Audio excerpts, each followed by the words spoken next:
हम सब ने कभी ना कभी डोमिनोज से पिज्ज़ा या डंकिन से डोनट तो ऑर्डर किया ही होगा, है ना? पर क्या कभी सोचा है कि इन ब्रांड्स को चलाने वाली कंपनी जुबिलेंट फूडवर्क्स असल में कारोबार कैसा कर रही है? तो आज हम इसी की ताज़ा वित्तीय रिपोर्ट को आसान भाषा में समझने वाले हैं। चलिए सीधे नंबर्स की दुनिया में चलते हैं। ये ब्रांड्स तो हमारे लिए काफ़ी जाने पहचाने हैं, लेकिन आज हम पिज्ज़ा और फ्राइड चिकन से थोड़ा आगे बढ़कर ये देखेंगे कि पर्दे के पीछे चल क्या रहा है। मतलब इनका बिजनेस असल में कितना दमदार है। आज की हमारी पड़ताल में हम 6 चीजें देखेंगे। पहले तो बड़े नंबर्स पर एक नजर डालेंगे, फिर इंडिया और इंटरनेशनल ग्रोथ को समझेंगे। इसके बाद देखेंगे कि क्या अच्छा रहा और कहाँ थोड़ी चिंता की बात है। और आखिर में भविष्य को लेकर कंपनी का क्या प्लान है, इस पर भी बात करेंगे।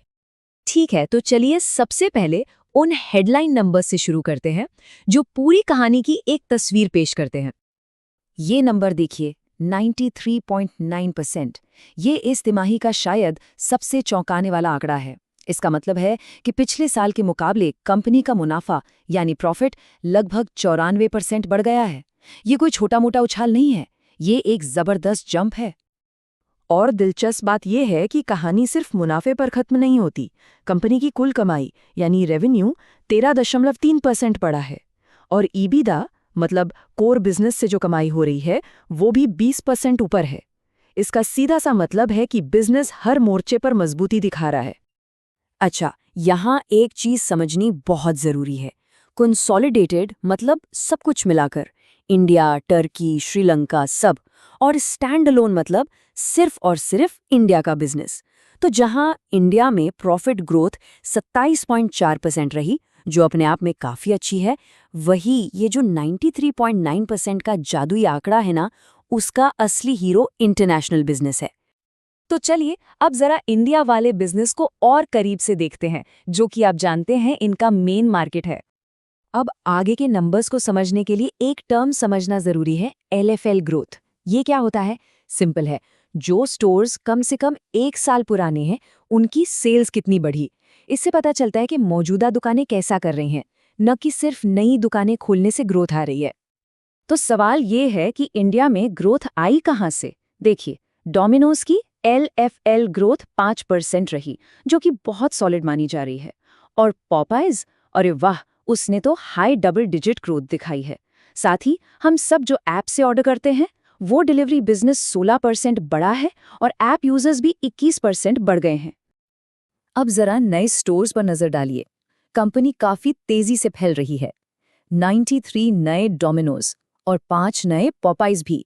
लेकिन एक मिनट, यहाँ डंकिन और हॉन्ग्स किचन में -2 दिख रहा है।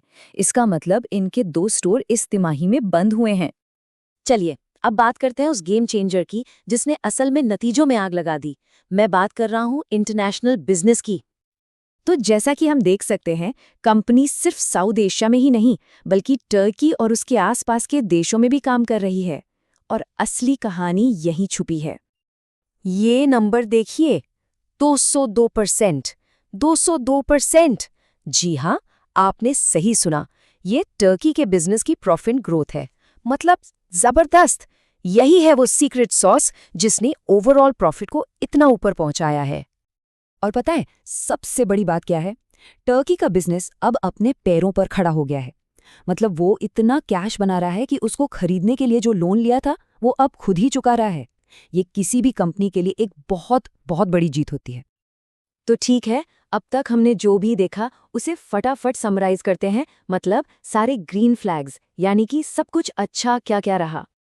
तो सबसे पहले जाहिर है प्रॉफिट में वो 93.9% का बड़ा उछाल।